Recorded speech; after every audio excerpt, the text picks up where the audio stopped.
CM DKShi ಬಗ್ಗೆ CM ಯೋಗ ಬಗ್ಗೆ ಸ್ಫೋಟಕ ಭವಿಷ್ಯವನ್ನ ನುಡಿದಿದ್ದಾರೆ. ಅವರಿಗೆ ಸಿಎಂ ಯೋಗ ಇದೆಯಾ ಇಲ್ಲೋ ಅನ್ನೋದ್ರ ಬಗ್ಗೆ ಸ್ಫೋಟಕವಾದ ಭವಿಷ್ಯವನ್ನ ನುಡಿದಿರೋದು ಡಿಕೆ ಶಿವಕುಮಾರ್ ಅವರಿಗೆ ಸಿಎಂ ಆಗುವ ಯೋಗವಿದೆ. ನಾವು ರಾಜಕಾರಣಿಗಳೆಲ್ಲ ನೊಣವಿನ ಕೆರೆ ಅಜ್ಜಯ್ಯ ಸ್ವಾಮೀಜಿ ಸ್ಫೋಟಕವಾದ ಭವಿಷ್ಯವನ್ನ ನುಡಿದಿದ್ದಾರೆ.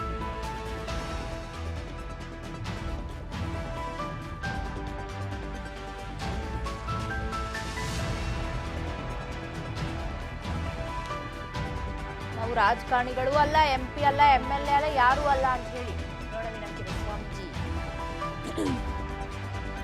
ಸ್ಫೋಟಕ ಹೇಳಿಕೆಯನ್ನು ಕೊಟ್ಟಿದ್ದಾರೆ.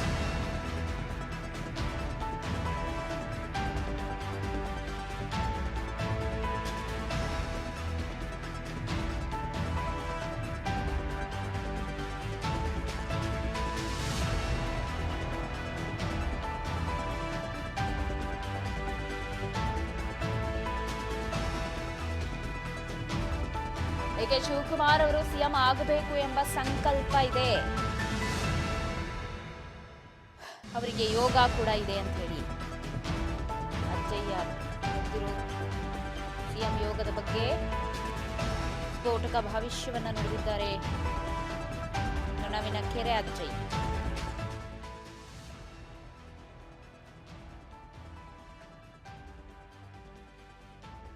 ಏನ್ ಹೇಳಿದ್ರು ಹಾಗಾದ್ರೆ ಸ್ವಾಮೀಜಿ? ರಾಜಕೀಯವರೆಲ್ಲ ಸಂಬಂಧಪಟ್ಟಂತದ್ದಲ್ಲ. ಧರ್ಮ ದೃಷ್ಟಿಯಿಂದ ಯಾರು ಮಟ್ಟಕ್ಕೆ ಭಕ್ತರು ಬರ್ತಾರೋ ಅವ್ರಿಗೆ ಆಶೀರ್ವಾದ ಮಾಡ್ತಕ್ಕಂಥ ಕರ್ತವ್ಯ ನಮ್ಮದಾಗಿರ್ತಕ್ಕಂಥ ರಾಜರಾಜದಲ್ಲಿ ಅಲ್ಲಿ ನಡೆಯಿರ್ತಕ್ಕಂಥ ಸಂದರ್ಭ ಇರ್ತತಿ. ರಾಜ ಪ್ರತ್ಯಕ್ಷ ದೇವತಾ ಅಂತಕ್ಕಂಥ ಮಾತನ್ನು ಒಂದು ಕಾಲದಲ್ಲಿ ಋಷಿ ಪುಂಗವರು ಮಹಾತ್ಮರು ನುಡಿದಂಥ ಮಾತಿದೆ. ಇವತ್ತು ಕೂಡ ಆ ಒಂದು ರಾಜಕೀಯದಲ್ಲಿ ಒಳ್ಳೆ ಮುತ್ಸದ್ದಿ ಆಗಿರ್ತಕ್ಕಂಥ ಒಳ್ಳೆ ರಾಜಕೀಯ ವ್ಯಕ್ತಿಯನ್ನು ಸಮಾಜ ಗುರುತಿಸಲಿ, ಉತ್ತಮವಾಗಿರ್ತಕ್ಕಂಥ ಒಂದು ಸೌಹಾರ್ದತೆಯ ರಾಜ್ಯ ಪುತ್ರನಾಗಿರ್ತಕ್ಕಂಥವರು ಆ ಒಂದು ಸ್ಥಾನಮಾನಕ್ಕೆ ಅಲಂಕರಿಸಿ ಎಲ್ಲ ರೈತರು ಮತ್ತು ರಾಜಕೀಯ ಮುತ್ಸದ್ದಿಗಳು ಮತ್ತು ವರ್ತಕರು ಮತ್ತು ಇಲ್ಲಿ ಈ ಒಂದು ವ್ಯವಸ್ಥಿತವಾದಂಥ ಕೆಲಸ ಸಮಾಜದ ಒಂದು ಕಣ್ಮಣಿಯಾಗಿ ಬೆಳೀತಕ್ಕಂಥ ಯೋಗ್ಯವಾದ ವ್ಯಕ್ತಿಯನ್ನು ಸಮಾಜ ಆಯ್ಕೆ ಮಾಡಿ ಕೊಡಲಿ ಅಂತಕ್ಕಂಥ ಮಾತನ್ನು ನಾವು ಇಲ್ಲಿ ಹೇಳ್ತಾ ಇದ್ದೇವೆ. ಸಹಜ ಅದು ಪುಣ್ಯಕ್ಷೇತ್ರದ ದರ್ಶನ 140 ವರ್ಷಕ್ಕೊಂದು ಸತ್ತಿಗೆ ಆ ಒಂದು ಕ್ಷೇತ್ರದಲ್ಲಿರ್ತಕ್ಕಂಥದ್ದು. ನಮ್ಮ ಶಾಸ್ತ್ರದ ಪ್ರಕಾರ ಶನಿ ಮತ್ತು ರವಿ ಮತ್ತು ಚಂದ್ರ ಏಕಕಾಲದಲ್ಲಿ ಆ ಒಂದು ಪವಿತ್ರವಾದ ತ್ರಿಕಾಲ ನದಿಯಲ್ಲಿ ಗಂಗಾ ಸ್ನಾನ ಮಾಡಿದ್ರು ಅಂತಕ್ಕಂಥ ಇತಿಹಾಸ ಇರತಕ್ಕಂಥದ್ದು. ಆ ಒಂದು ಪವಿತ್ರ ಗಂಗಾ ಸ್ನಾನಕ್ಕೆ ನಾವು ಕೂಡ ಡಿ ಕೆ ಶಿವಕುಮಾರಲ್ಲಿ ಹೋಗಿ ಒಂದು ಸಂಕಲ್ಪವನ್ನು ಮಾಡಿ ರಾಜ ಪ್ರತ್ಯಕ್ಷ ದೇವತಾ ಅಂತಕ್ಕಂಥ ವ್ಯಕ್ತಿ ಆ ಗಂಗಾ ದೇವತೆ ಅವರಿಗೆ ಆಶೀರ್ವಾದ ಮಾಡಲಿ ಅಂತಕ್ಕಂಥ ಸಂಕಲ್ಪದಲ್ಲಿ ಪಾಲ್ಗೊಂಡವರಾಗಿರ್ತೀವಿ. ಎಲ್ಲರ ಆಶೆನೇ ಇದೆ, ರೈತರದು, ಸದ್ಭಕ್ತರದು, ವರ್ತಕರದು, ಎಲ್ಲರ ಆಸೆ ಇದೆ. ಆ ವ್ಯಕ್ತಿ ಒಬ್ಬ ಯೋಗ್ಯವಾದಂಥ ವ್ಯಕ್ತಿ ಇದ್ದಾನೆ, ಅವರು ಮುಖ್ಯಮಂತ್ರಿಗಳಾಗಬೇಕು ಅಂತ ತಮ್ಮೆಲ್ಲರ ಸಂಕಲ್ಪ ಇದೆ. ನಮ್ಮ ಶ್ರೀಮಠದ ಆಶೀರ್ವಾದ ಇದೆ, ಒಂದು ದಿನ ಅವರು ಆಗ್ತಾರ ಅಂತಕ್ಕಂಥ ಮಾತನ್ನು ಕೂಡ ನಾವು ಹರಿಸ್ತಾ ಇದ್ದೀವಿ. ದಿನಗಳಲ್ಲಿ ಹೇಳೋಕ್ಕಾಗಂಗಿಲ್ಲ. ದಿನಗಳನ್ನು ಚರ್ಚೆ ಮಾಡಿದಾಗ ನೀವು ನೋಡ್ತಾ ಇದ್ದೀರಲ್ಲ, ದಿನನಿತ್ಯದಲ್ಲಿ ನಡೀತಕ್ಕಂಥ ಚರ್ಚೆ ವಿವಾದಗಳು ಹೇಗೆ ನಡೀತಾ ಇದೆ. ಒಂದು ಎಲ್ಲರೂ ಹೇಳ್ತಾ ಇದ್ದಾರೆ, ಎಲ್ಲರ ಸಂಕಲ್ಪ ಇದೆ, ನಮ್ಮ ಶ್ರೀಮಠದ ಆಶೀರ್ವಾದನೇ ಇದೆ. ನಾವೀಗ ಅಬ್ಬೆ ತುಮಕರ ವಿಶ್ವಾರಾಧ್ಯ ಶಿವಾಚಾರ್ಯ ಗದ್ದಿಗೂ ಬಂದಿದ್ದೀನಿ. ಆ ಭಗವಂತನ ಆಶೀರ್ವಾದ ಸಿಗಲಿ. ಶ್ರೀಶೈಲ ಜಗದ್ಗುರು ಬಂದಿದ್ದಾರೆ, ಆ ಪರಮಾತ್ಮನ ಆಶೀರ್ವಾದ ಅವರು ಸಿಗಲಿ.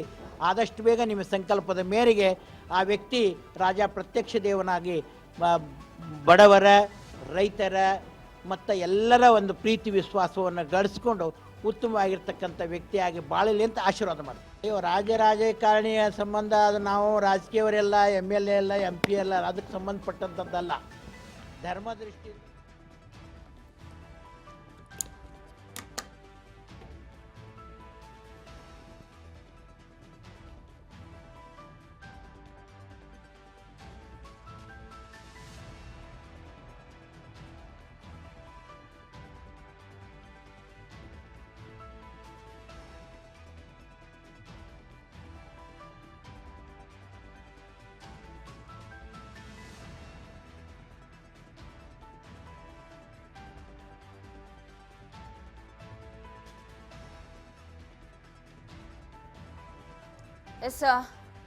ಸ್ವಾಮೀಜಿ ಅವರ ಸ್ಫೋಟಕ ಭವಿಷ್ಯ. ಡಿಕೆ ಶಿವಕುಮಾರ್ ಅವರು ಸಿಎಂ ಆಗಬೇಕು ಅನ್ನುವಂತಹ ಹೇಳಿಕೆಯನ್ನ ಕೊಟ್ಟಿದ್ದಾರೆ.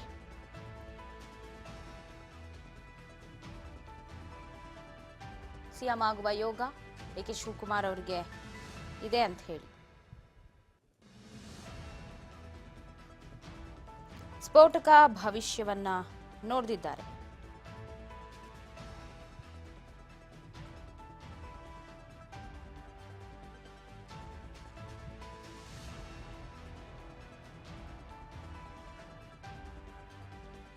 ರಾಜಕೀಯವರೆಲ್ಲ MLA ಎಲ್ಲ MP ಎಲ್ಲ ಅದಕ್ಕೆ ಸಂಬಂಧಪಟ್ಟಂಥದ್ದಲ್ಲ.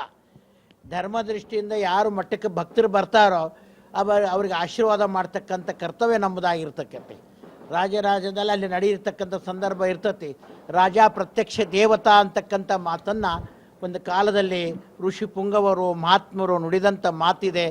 ಇವತ್ತು ಕೂಡ ಆ ಒಂದು ರಾಜಕೀಯದಲ್ಲಿ ಒಳ್ಳೆ ಮುತ್ಸದ್ದಿ ಆಗಿರ್ತಕ್ಕಂಥ ಒಳ್ಳೆ ರಾಜಕೀಯ ವ್ಯಕ್ತಿಯನ್ನು ಸಮಾಜ ಗುರುತಿಸಲಿ, ಉತ್ತಮವಾಗಿರ್ತಕ್ಕಂಥ ಒಂದು ಸೌಹಾರ್ದತೆಯ ರಾಜ್ಯ ಪುತ್ರನಾಗಿರ್ತಕ್ಕಂಥವರು ಆ ಒಂದು ಸ್ಥಾನಮಾನಕ್ಕೆ ಅಲಂಕರಿಸಿ ಎಲ್ಲ ರೈತರು ಮತ್ತು ರಾಜಕೀಯ ಮುತ್ಸದ್ದಿಗಳು ಮತ್ತು ವರ್ತಕರು ಮತ್ತು ಇಲ್ಲಿ ಈ ಒಂದು ವ್ಯವಸ್ಥಿತವಾದಂಥ ಕೆಲವು ಸಮಾಜದ ಒಂದು ಕಣ್ಮಣಿಯಾಗಿ ಬೆಳೀತಕ್ಕಂಥ ಯೋಗ್ಯವಾದ ವ್ಯಕ್ತಿಯನ್ನು ಸಮಾಜ ಆಯ್ಕೆ ಮಾಡಿ ಕೊಡಲಿ ಅಂತಕ್ಕಂಥ ಮಾತನ್ನು ನಾವು ಇಲ್ಲಿ ಹೇಳ್ತಾ ಇದ್ದೇವೆ. ಸಹಜ ಅದು ಪುಣ್ಯಕ್ಷೇತ್ರದ ದರ್ಶನ 140 ವರ್ಷಕ್ಕೊಂದು ಸತ್ತಿಗೆ ಆ ಒಂದು ಕ್ಷೇತ್ರದಲ್ಲಿ ಇರ್ತಕ್ಕಂಥದ್ದು ನಮ್ಮ ಶಾಸ್ತ್ರ. ಸಿಎಂ ಆಗೋದು ವಿಚಾರವನ್ನ ಸ್ಫೋಟಕ ಭವಿಷ್ಯವನ್ನ ನುಡಿದು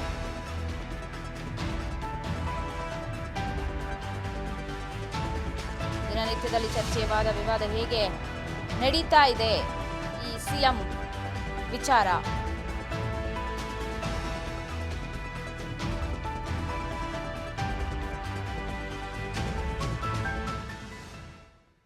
ಸಿಎಂ ಡಿ.ಕೆ. ಶಿವಕುಮಾರ್ ವಿಚಾರದಲ್ಲಿ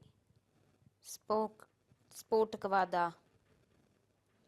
ಭವಿಷ್ಯ ನುಡಿದಿದ್ದಾರೆ. ಅವರು ಸಿಎಂ ಆಗೇ ಆಗ್ತಾರೆ ಅಂತ ಹೇಳಿ ನೊಣವಿನ ಕೆರೆ ಅಜ್ಜಯ್ಯ ಭವಿಷ್ಯವನ್ನ ನುಡಿದಿರೋದು.